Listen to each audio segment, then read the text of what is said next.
Hello, good afternoon বন্ধুরা।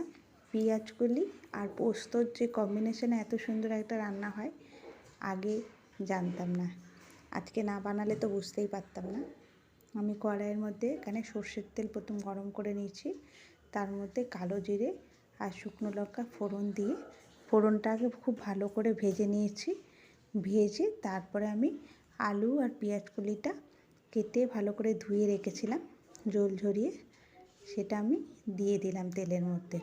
এবার স্বাদ মতো নুন আর পরিমাণ মতো হলুদ দিয়ে আমি ভালোভাবে ভাজতে থাকবো। এইদিকে দেখো আমি মশলাটা করে নিই।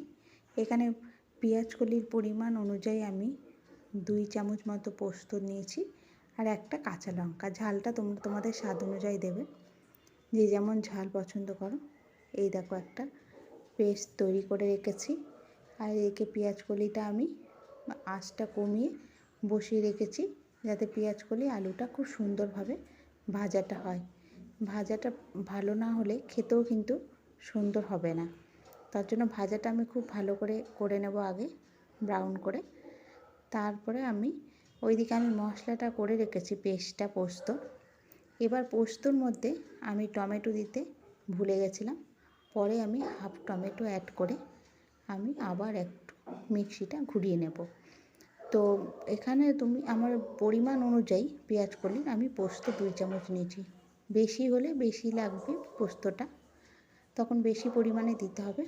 এদিকে আমি যেটা আমি পোস্ত বাটাটা করে রেখেছিলাম সেটা আমি পেঁয়াজ কলিটা আমার ভাজা হয়ে গেছে সুন্দরভাবে। আমি পোস্ত বাটাটা দিয়ে আর একটু মিক্সির বাটিটা ধুয়ে সামান্য একটু জল দিয়ে একটা ঢাকা দিয়ে 4 মিনিট মতো ঢেকে রেখেছিলাম। পোস্তর যখন কাঁচা গন্ধটা চলে গেছে আর পোস্তটা ভালো মতো ভাজা হয়ে গেছে, তখন আমি এপাশ ওপাশ ভালোভাবে মিশিয়ে নাড়াচাড়া করে ওপর থেকে একটুখানি কাঁচা সর্ষের তেল দেব। দেখো আমার রান্নাটা একেবারে হয়ে গেছে, খুব সুন্দর হয়েছে।